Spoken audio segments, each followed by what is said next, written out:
किसी राज्य का प्रशासन तंत्र के द्वारा ही कानून की अवहेलना हो तो जनप्रतिनिधि के तौर पर चुप नहीं रहा जा सकता। जिनको कानून का संरक्षण करना है, अगर वही उसकी अवहेलना करने लग जाए तो आम जनता कहां जाए। Thank you so much speaker sir for giving me this opportunity to ask the supplementary question. Sir, जैसा कि दिए गए उत्तर में स्पष्ट है कि पिछले 1 वर्ष में महिलाओं के अपराध के मामले में कमी आई है और माननीय मंत्री महोदया खुद हमेशा महिला अधिकारों की सशक्त पैरोकार रही हैं। पर सर, कमी वाले आंकड़े भी अपने में ये गवाही देते हैं कि अभी भी राज्य के स्तर पर नीति और उसको एग्जीक्यूट करने के लिए कई कार्य करने की ज़रूरत है, क्योंकि संविधान की 7वीं सूची सर कानून और पुलिस को राज्य अधिकार क्षेत्र में देती है, लेकिन अगर सर किसी राज्य का प्रशासन तंत्र के द्वारा ही कानून की अवहेलना हो तो जनप्रतिनिधि के तौर पर चुप नहीं रहा जा सकता।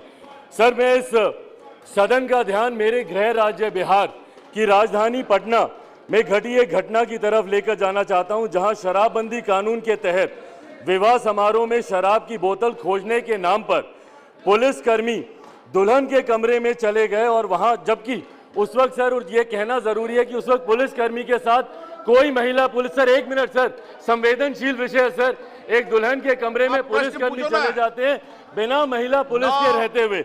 इसीलिए सर मैं बस इतना चाहूंगा कि क्या केंद्र सरकार कोई ऐसी एडवाइजरी या यहाँ से कोई ऐसा निर्देश दे सकती है कि भविष्य में कम से कम ऐसी घटना ना घटे कि पुलिस के कमरे में बिना महिला पुलिसकर्मी के कोई पुलिस, सर जिनको कानून का संरक्षण करना है, अगर वही उसकी अवहेलना करने लग जाए तो आम जनता कहां जाएगी।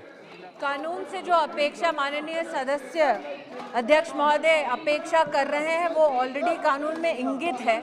बीपीआरएनडी के माध्यम से सेंसिटाइजेशन महिला और महिला पीड़िता के संदर्भ में ऐसा प्रावधान हम निर्भया फंड के अंतर्गत कर चुके हैं, लेकिन जब पुलिस पर आक्षेप लगता है तो ये भी सदन में कहना उचित होगा कि देश भर में 35 राज्यों में जो महिला हेल्पलाइन चलती है उसमें पुलिस कर्मियों ने लगभग 55 लाख महिलाओं का संरक्षण करा, उनकी सहायता की।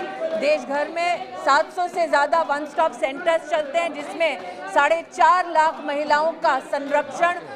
तंत्र मंत्र के बादशाह, भारत के जाने माने सर्वश्रेष्ठ गुरु खान बंगाली, मिलेगा हर समस्या का समाधान गारंटी के साथ। मेरी बेटी की शादी के लिए बहुत से रिश्ते आते थे, पर कोई न कोई अड़चन पड़ जाती थी। इसी वजह से मेरा पूरा परिवार बहुत परेशान था। बाबा जी की दुआओं से आज मेरी बेटी एक बड़े घर की बहू बनी। भटको चाहे जहां, काम होगा सिर्फ यहाँ। गृह कलेश, कर्ज मुक्ति, प्रेम विवाह, जादू टोना, पति पत्नी में अनबन, सौतन या दुश्मन से छुटकारा, विदेश यात्रा में रुकावट, फिल्मों में प्रवेश और कोर्ट कचहरी जैसी समस्याओं का समाधान। गुरु खान बंगाली, घर बैठे पाएं समाधान। अभी कॉल करें 8448277903।